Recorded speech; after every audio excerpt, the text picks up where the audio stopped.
croyez-moi, on s'en occupe. Et puis bien sûr, il y a le château du Petit Prince, cette maison fabuleuse. Vous savez que je suis un collectionneur des Petits Princes et que quand je me suis installé à Charnoz, il y a longtemps maintenant, j'ai eu un émerveillement, celui de constater que le Petit Prince, il était là, il était chez nous. Alors évidemment, dans tous ces projets d'envergure,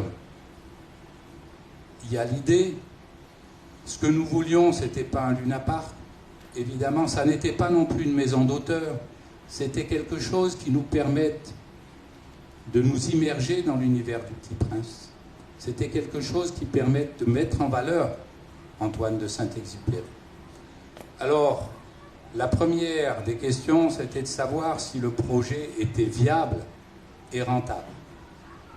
Et donc, on a interrogé un cabinet parisien, le cabinet Horvat, qui est spécialisé dans ce secteur.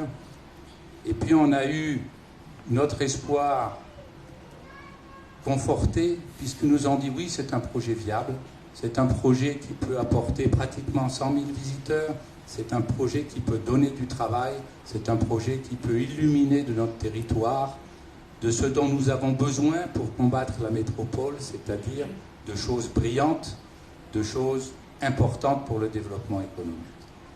Alors on a une réunion importante avec le département le 27 février, et moi je vous l'annonce, nous on est prêt à mettre 3 millions d'euros. Et j'attends avec impatience que le président du département nous dise combien il va mettre. Alors il y a plusieurs communautés de communes, normalement il doit être plus.